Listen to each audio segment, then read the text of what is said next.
What's up, y'all? The 3.26 reveal is finally coming.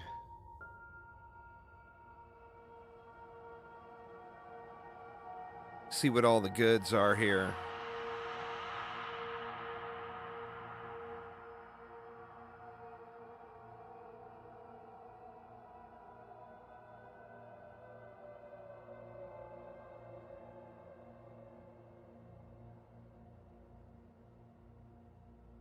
I'm hoping they don't, well, I mean, we'll see what happens. I think it's probably going to be probably be a pretty good league. I think GGG knows that they've got a lot on the table. And if they don't nail it with this league, people are going to be pretty pissed.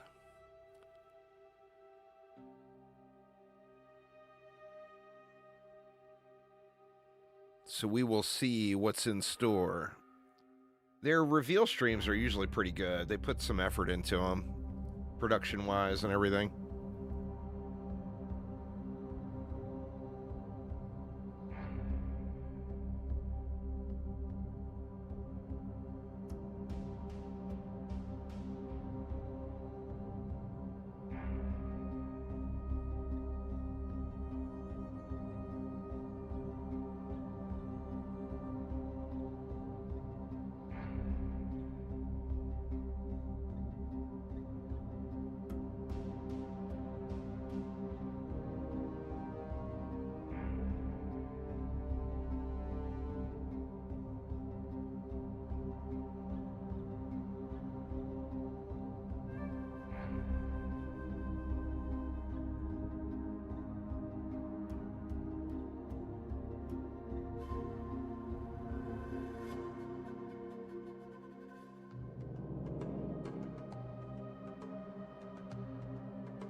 Almost there.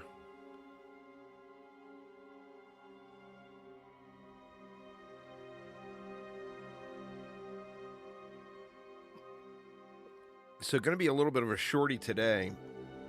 I've got to attend to some real life issues. So I got to get to Spokane before 4 o'clock.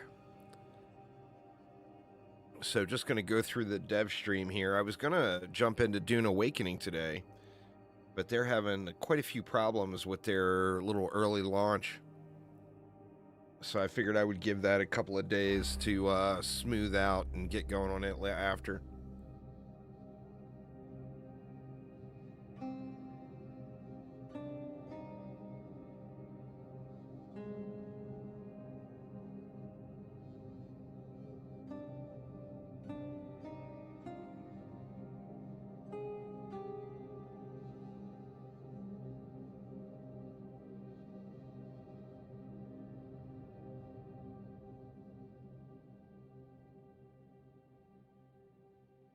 All right, let's see what's good.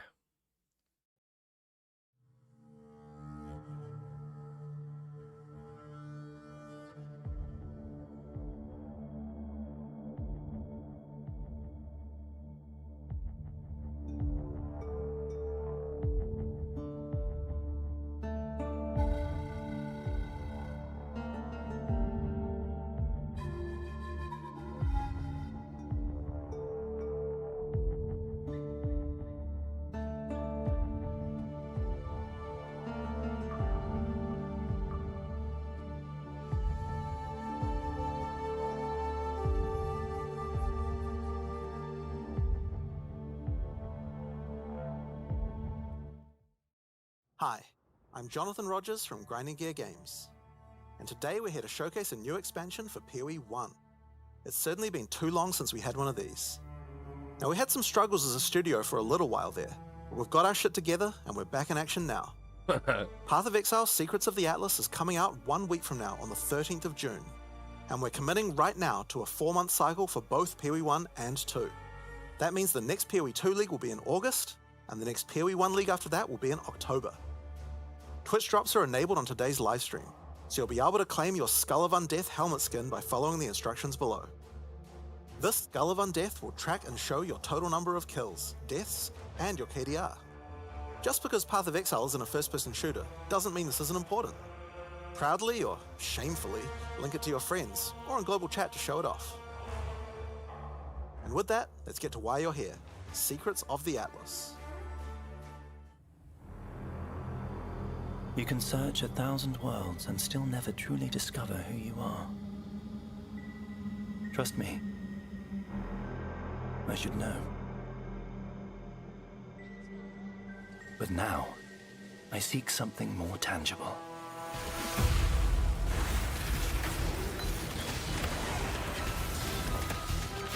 Someone I care for, trapped within the Atlas. Reliving memories, made real. What have you done?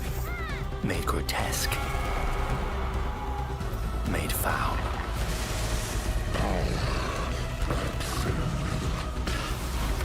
These manifestations must be destroyed. Their threads must be eradicated. I must have answers. We must find the originator. We must save my sister.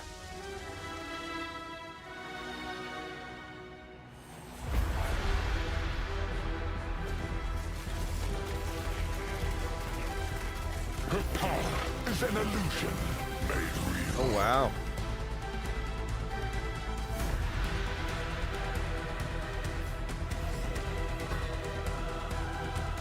Come, child. Drink deep the waters of life.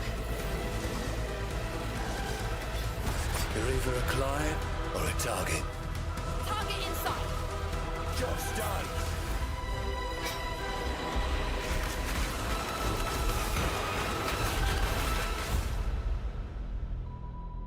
New Pinnacle bosses, Your huh? sanity is not promised to you here.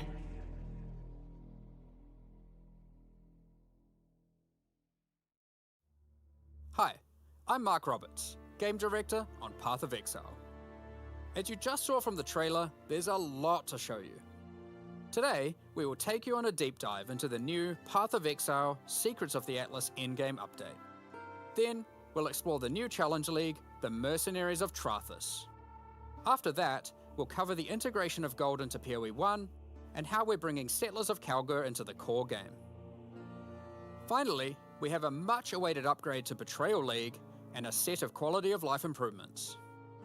Then, we'll wrap up by discussing our boss kill race event, showing you our new supporter packs, and ending with a live Q&A session, where Ziggy D will ask Jonathan and I your questions from Twitch chat. In Path of Exile Secrets of the Atlas, strange rifts have begun to appear across the Atlas. Zana has returned and appears to be trapped within. Partway through the endgame, you will meet Egan, an intelligent man of mysterious heritage. These tears in reality he has discovered are actually threads of memory, distorted and made real by the Atlas. Egan is able to create a link to these memory threads and open portals to them. Working with Egan, you must step through and find Zana, or whatever remains of her. Okay, so that's the story background, but how does this expansion actually work? In the Secrets of the Atlas, the pursuit of Zana with Egon is a new storyline that is introduced in high-tier maps. Upon meeting Egan and discovering the tier, he will then transfer it to your map device and reveal this on your atlas, a thread of memories. In order to now access each map on the thread, you simply need to talk to Egan when you're ready, and he'll open the areas in sequence. These areas can be fully influenced by your atlas tree, scarabs, fragments, and everything of the sort. As you work your way along the thread, you will discover that these maps have manifested dangerous threats, influenced by the memories of Zana herself. Monsters here are imbued with memory petals. Defeat them to absorb this power, which can be unleashed as a special ability during combat. Different maps on the thread have different abilities, and these abilities appear on an additional mini skill bar next to your regular skills. For example, Memory of Disbelief will cause all affected monsters to stop dropping equipment Really weird items, particle effect meaning going they there. can now only drop more valuable items, like currency and maps. Memory of Panic will make all affected monsters revive immediately after death, which means you can get twice as much experience and drops from them. And Memory of Impatience will cause all surrounding enemies to give you their souls, temporarily increasing your power. Yeah, that weird As you visual is progress something further into on the the thread of screen. memories, the maps can have more than one memory, and thus you can have more Almost than looks one powerful pixelated ability. or something. As you gather memory petals, you can use these powers together. It's Each very skill strange. costs its own amount of memory petals. So using the examples above, you can first use Memory of Impatience to become way more powerful, then use Memory of Panic to prepare them to revive when they are slain, Let me see. then use Memory of Disbelief to cause them to drop better, more valuable items. Finally, obliterate them all. The Memory of Panic will kick in, causing them to revive, and then wipe them out again, allowing you to get all the experience and enhanced drops twice. There are many combinations of these powers, so you'll have to carefully consider how they best work together. That's not the only extra layer of content juicing these maps offer. As you defeat the boss of each map along the thread, you are presented with an altar. This altar will apply a modifier to all following maps in the thread, and these will stack as you go. So the deeper you delve into a memory, the more mods you will have. That's awesome. This, combined with the special abilities, will allow for some of the most juice maps ever run in Path of Exile. Let's take a look at some of the altar mods. You are always presented with two choices and must pick one. This mod, for example, will cause some rare monsters to be possessed by tormented spirits. Where this mod makes Kerak modifiers free to craft. Both of these apply to all subsequent maps in the thread. The final map in each thread is a true challenge, with all the altar mods applying to it and guarded by a powerful boss. Each of these bosses are familiar, but dreamlike, drawn from Zana's memories and warped by the Atlas into something very different and terrifying.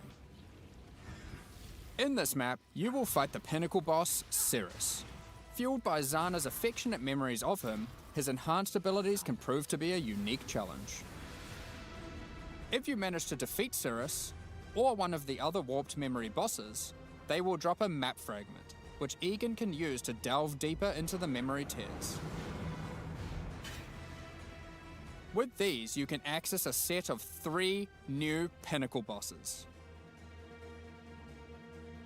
In this arena, the Moment of Reverence, Zana is reliving a memory of her father, Valdo, giving a passionate speech in Oriath. The Atlas distorts this memory of her father as a powerful, influential man and manifests those emotions into a twisted nightmare, the incarnation of dread.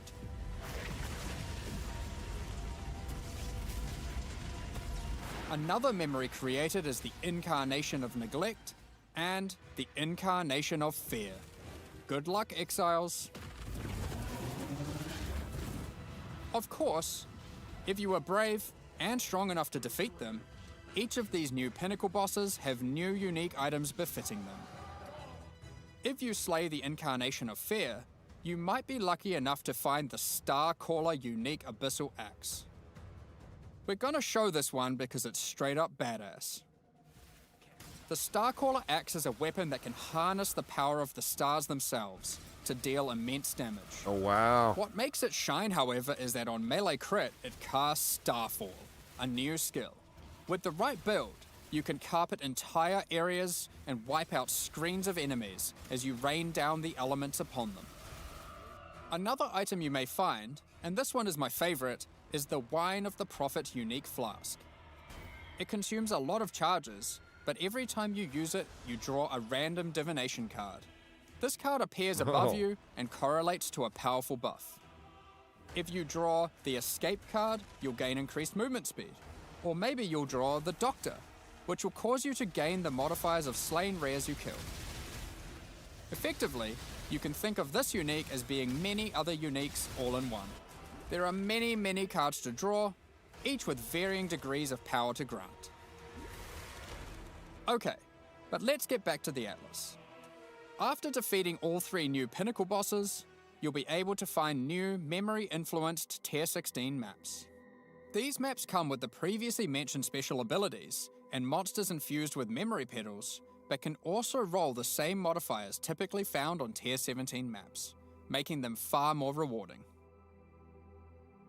With all these new memory maps comes a new item mechanic. Items in these maps can drop with memory strands, and will have a random amount, up to 100. This does a few things. When you identify the item, it will increase the tiers of modifiers your item has. Generally speaking, the more memory strands, the better the item will be. On top of this, whenever you're crafting that item using currency orbs to replace or add modifiers, such as alterations, chaos, and so forth, it will consume some memory strands to make the crafted mods more powerful. Wow. The new Pinnacle bosses also drop new crafting currencies, which can be used to manipulate the amount of memory strands on an item.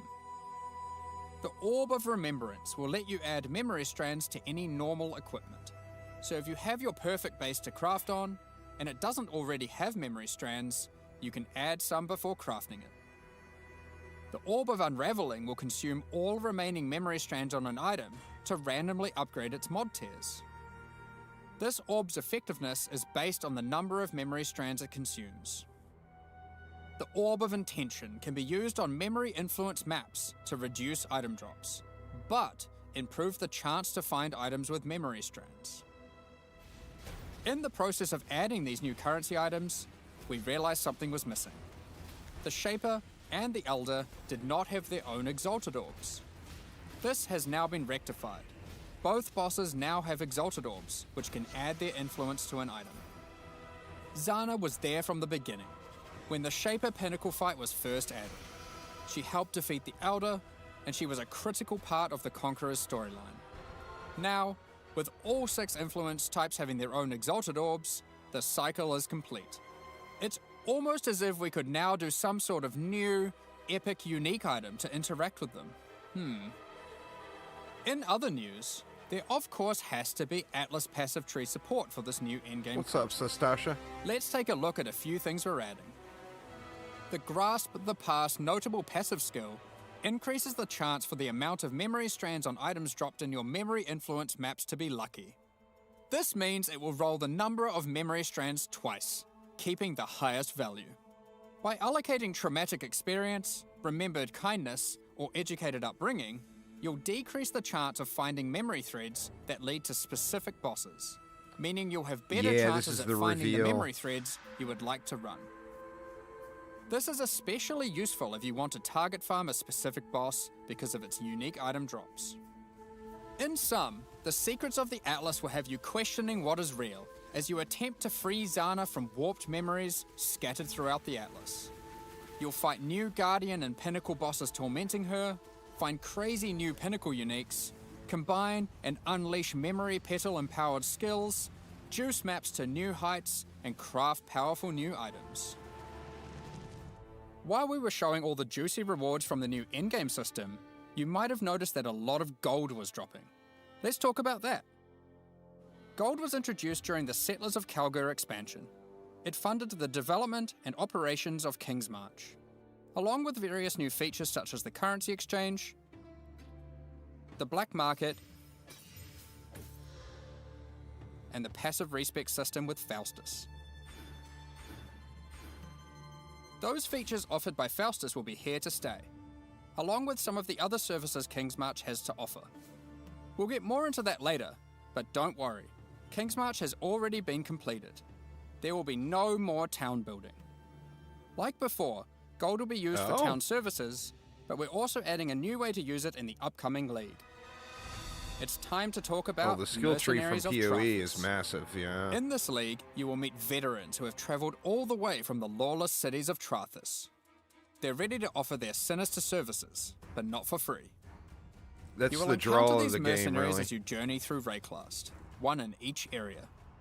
They have their own personalities and come with different builds, skills, and items already equipped. After meeting them, as per the Trathan code, they will challenge you to a duel, a test of strength and conviction. Before beginning the duel, you will be offered an overview of the mercenary you've encountered. Here, you can see the gear they have equipped, the skills they employ, and any support effects augmenting those skills. You must now make a choice. You can hire their services, take one of their items, or exile them. If you choose to hire them, for a gold cost, they will accompany you as a skilled combatant to assist you in fighting monsters throughout Rayclast. Once you've decided, you can begin the duel. This is a great I opportunity usually to do, test them, yeah. as you don't want to be out of pocket with a useless rookie. However, they're testing you too.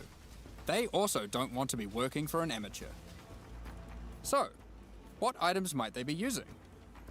Generally speaking, mercenary gear is more powerful than what you'd normally find from defeating monsters, as they've been crafting their items too.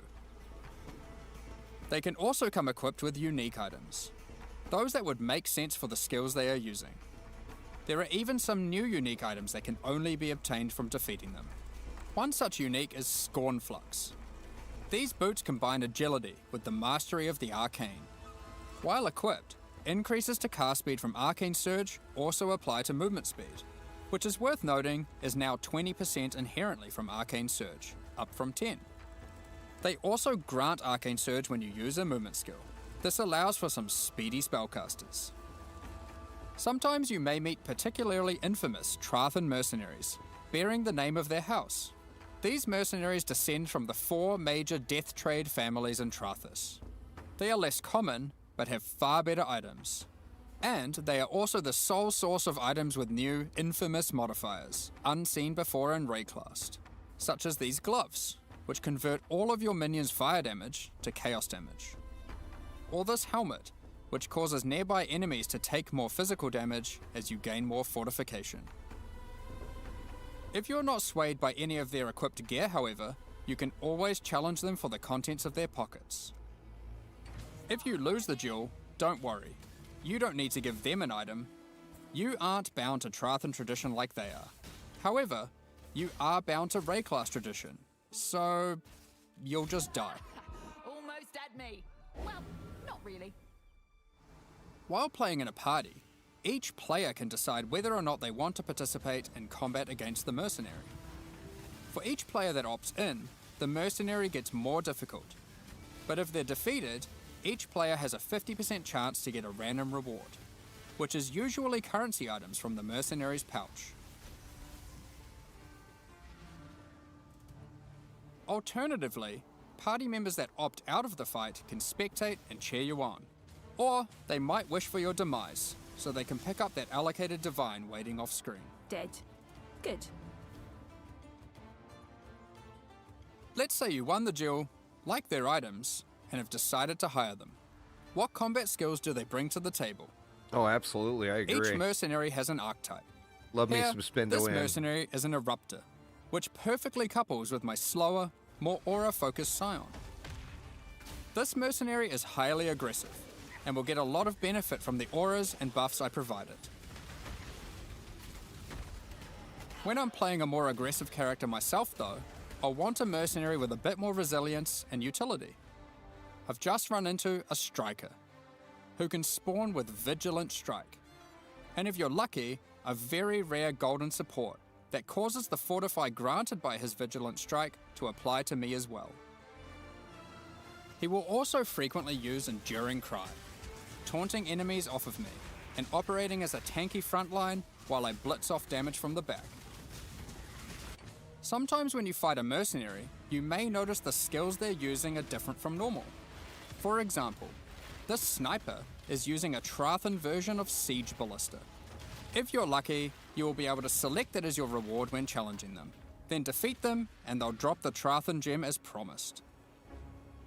Nice. You can only have one mercenary accompanying you at a time, but up to 3 total in your service. The other 2 will wait patiently in town. Having varied options is useful, as there may be situations where you need specific backup, like a difficult boss fight. Any of your mercenaries you have active, or in your reserves, can have their equipment replaced with items of your choosing. They don't level up, so you will want to be looking out for more skilled and more powerful mercenaries as you advance through the campaign and endgame. If your mercenary falls in combat, you will need to return to town and spend some gold on healing supplies to get them back on their feet. Then perhaps consider giving them some upgrades, if you think it's deserved. I just wanted to clarify, mercenaries do not lose their equipment when defeated. If your merc buddy consistently fails you, you can just dismiss them and find a new, more resilient ally.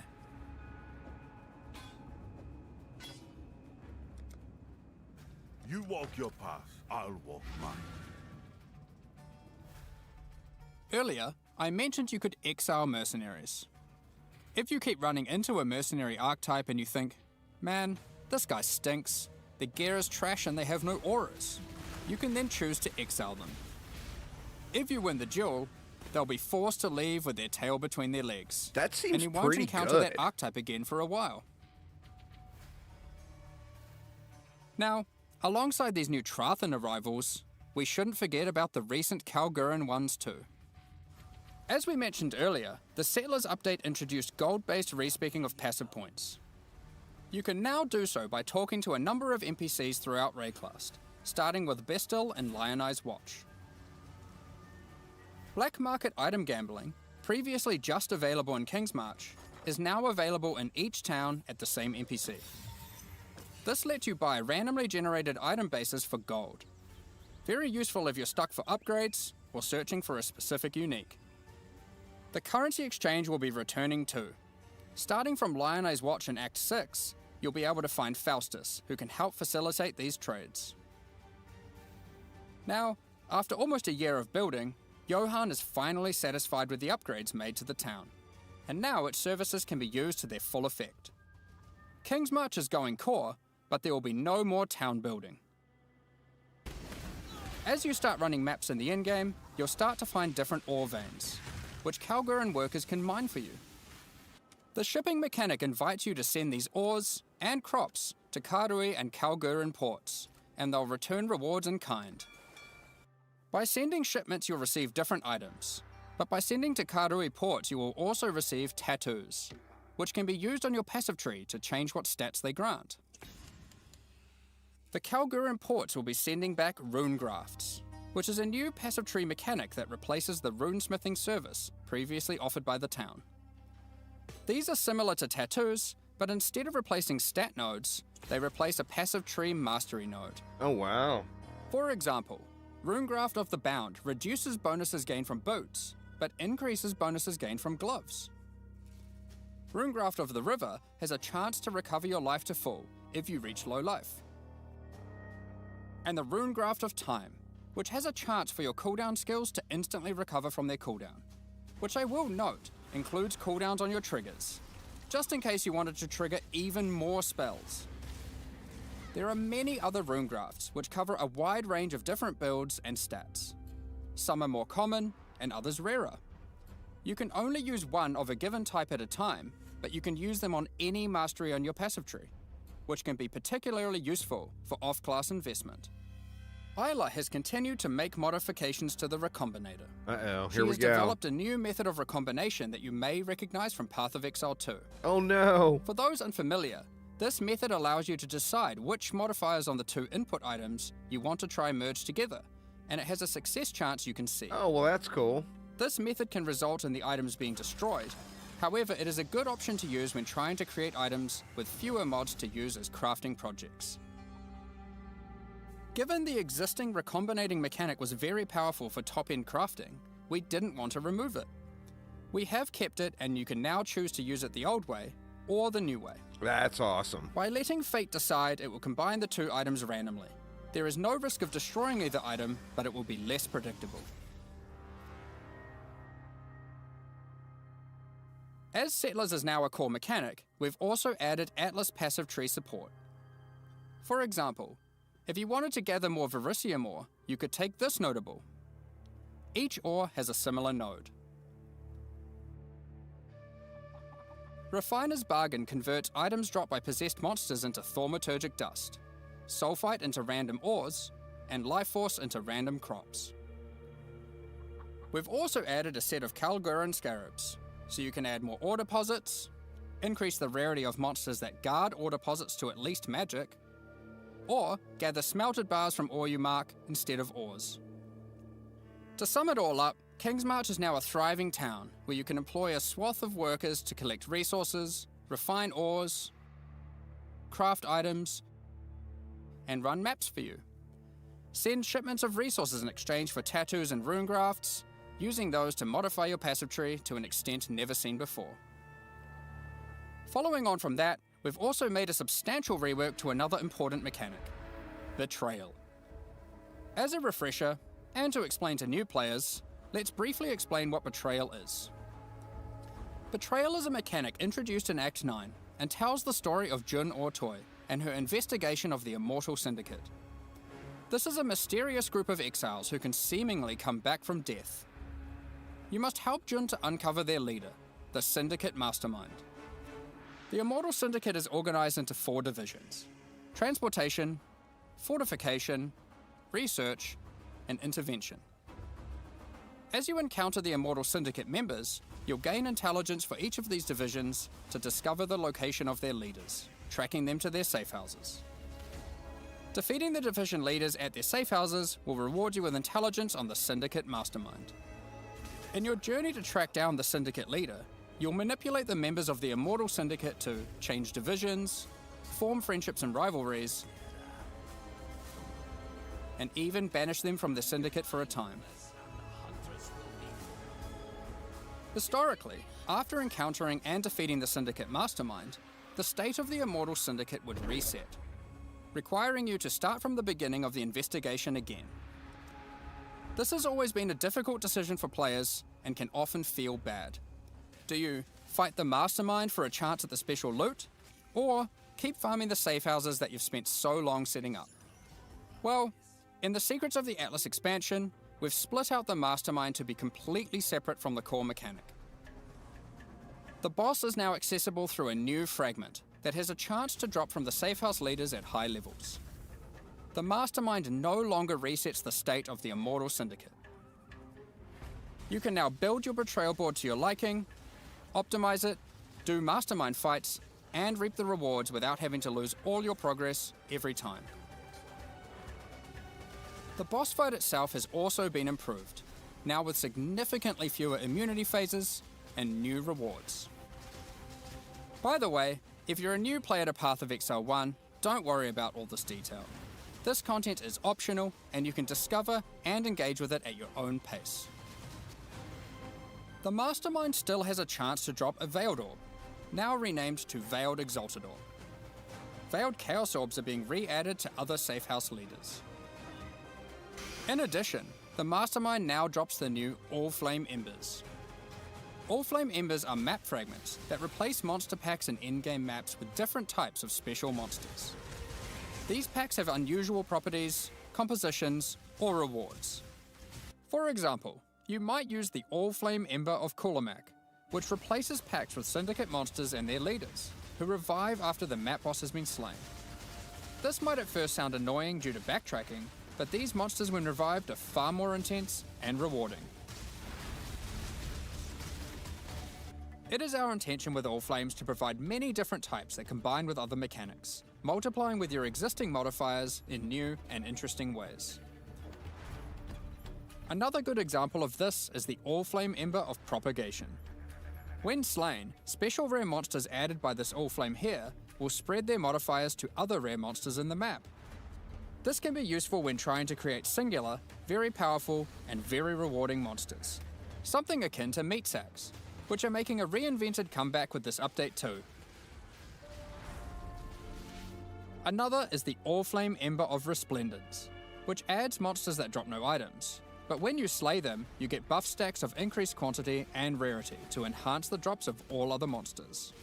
Ooh, that's kind of nice. All-Flame Embers can be placed in your map device like scarabs, and used in conjunction with scarabs to further customize your maps.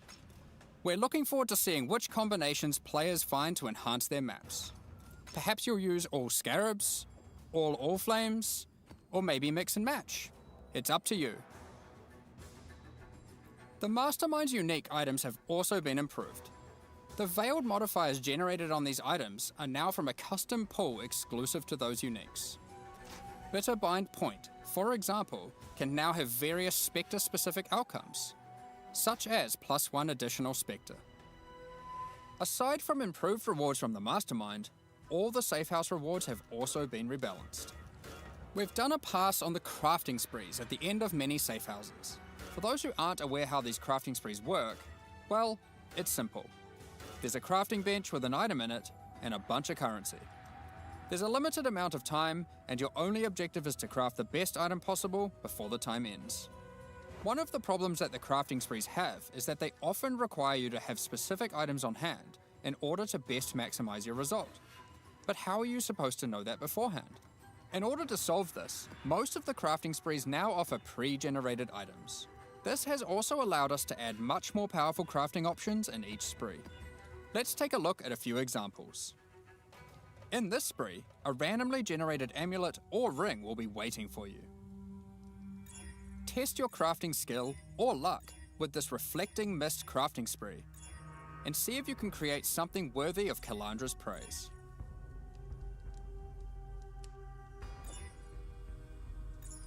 And in this spree, you will find a pre-generated unique item, and a new kind of orb that resembles a Val orb, but not quite the same. Normally you can only corrupt an item once, but uniques in this spree can be corrupted and re-corrupted as many times as there are orbs. This orb also allows you to get 2 corrupted implicits, and has a much lower chance to brick the item. It can be a very useful tool for seeking specific corrupted implicit outcomes. Of course, if you push your luck, you can still ruin the item.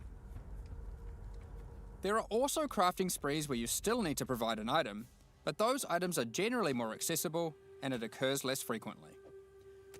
This one allows you to bring your own normal rarity item, then just go ballistic with a whole ton of scouring orbs and orbs of chance, hoping to get your ideal unique. For most sprees, the rank of the syndicate member increases the amount of currency provided, the quality of the pre-generated items, and the time allowed to craft your item. Aside from the crafting sprees, there are other new options too. If you love gambling for currency, how about you try opening Varici's Emperor's Luck chests? These work just like the Emperor's Luck divination card and provide full stacks of currency. If you're lucky enough, unlike me, you could end up with a whole lot of divines. Betrayal is a good source of veiled items. Veiled items have some important quality of life improvements in this expansion too. All of the crafting bench options normally granted by unveiling items are instead now moved to the core game, so you don't need to run Betrayal to unlock them. That's awesome, They are instead too. found at the entrances to boss rooms and in-game maps. On top of that, you no longer need to speak to Jun to unveil items. You can just right-click them, or the equivalent on gamepad, and select which veiled modifier you want to unveil. Overall, Betrayal is now much more streamlined and more rewarding. Happy interrogations. Shut up!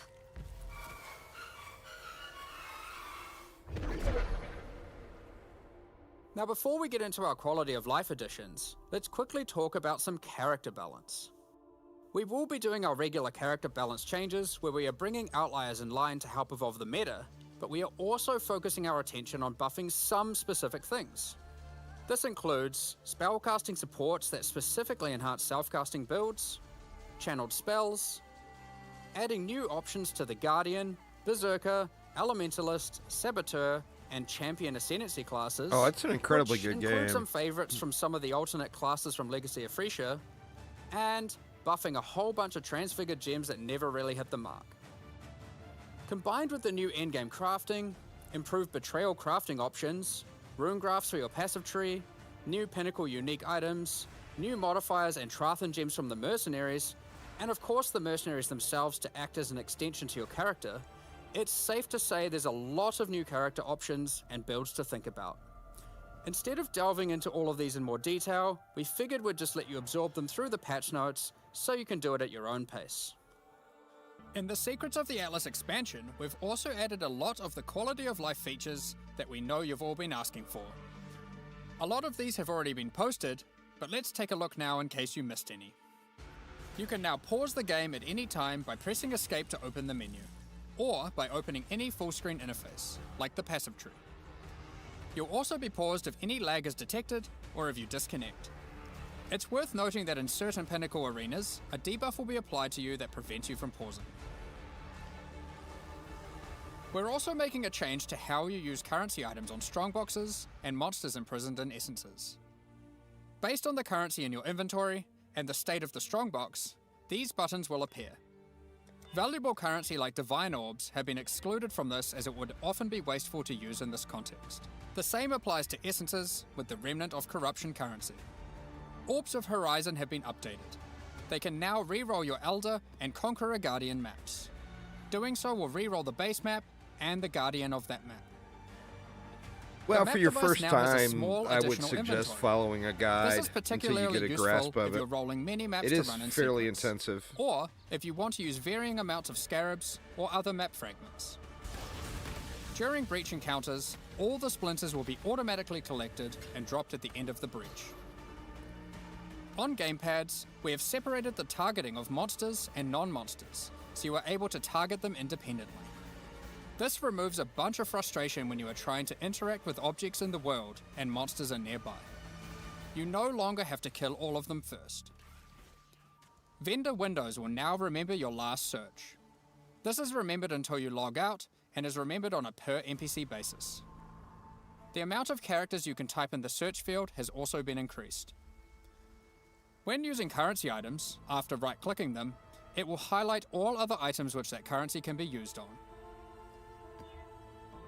There are many other quality of life improvements, so keep an eye on the patch notes after this livestream concludes. Alongside the launch of Secrets of the Atlas, we are hosting a competitive event where players will race to be the first to kill the new Pinnacle bosses.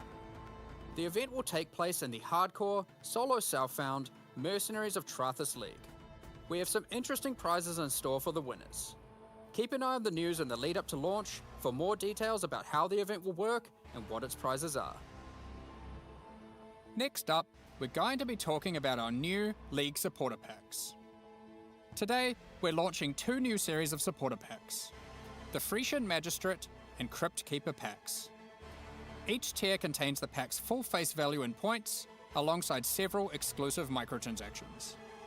As always, the microtransactions in these packs are purely cosmetic and do not affect your character's power or progression in any way.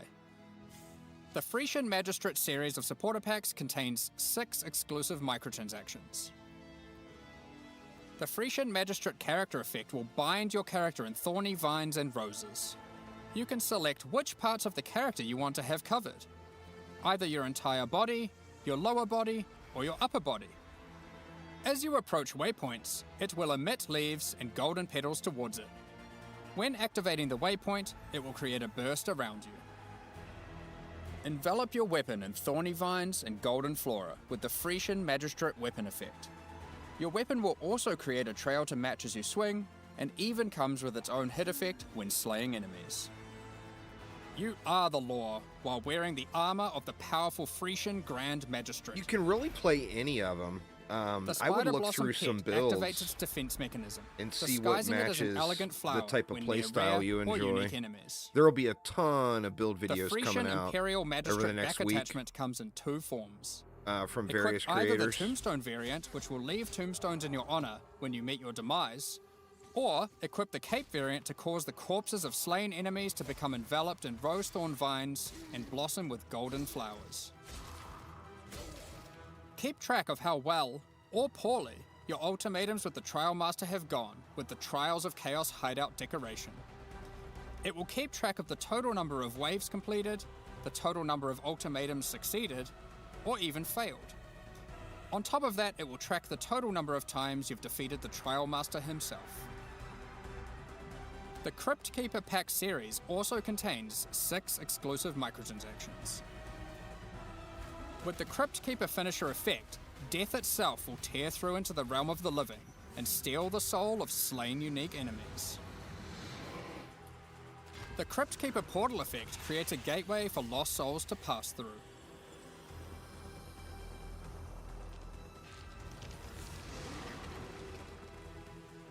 Become the true master of the undead by wearing the hallowed Crypt Keeper armor set. It comes with a more armored helmet variant and a creepy mask with a spectral hood. Looking to have some fun during idle time in your hideout? The Burrowing Bramble Bash hideout decoration will test your reaction speed as you try to whack as many Devourer heads as Whack-a-mole. possible in the shortest time. It also comes with a scoreboard, so you can try to set new records to show off to your friends or just visitors coming to trade. Equip yourself with the Ghostly Dead as you ride the line between the living and the dead. That with looks the crazy Sacred cool. Crypt Keeper back attachment. The Sacred Archives map device resembles a magical library with the works of scholars that come to life when you open a map.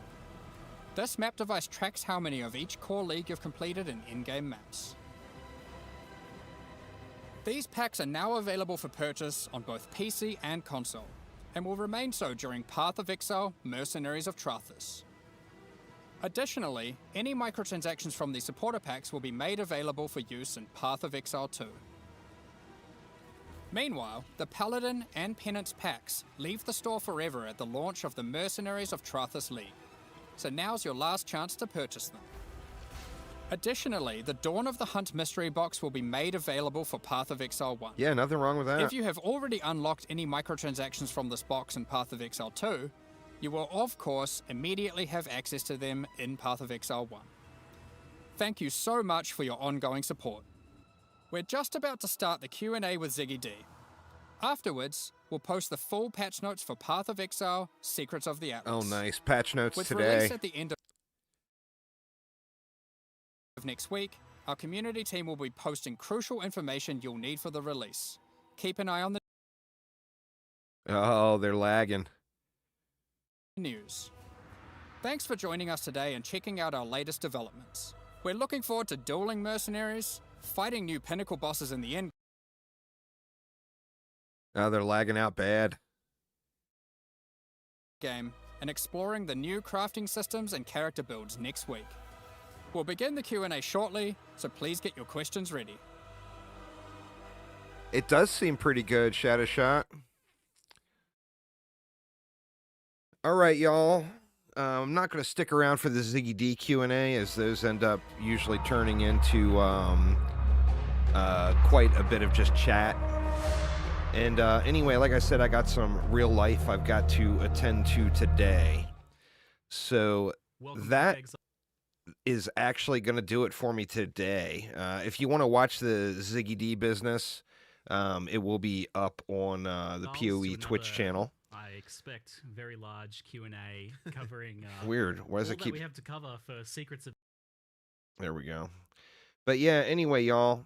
So a little bit of a shorty, but real life demands attention. I will be back tomorrow. I'm looking forward to playing some Dune. We got a Diablo 3 new season starting tomorrow night. So I'll probably actually do 2 streams tomorrow. One during my normal hours, and then one when the D3 season starts. But anyway, thanks a ton for hanging out. Have a wonderful rest of your day, and I will see you all tomorrow. Take it easy, y'all.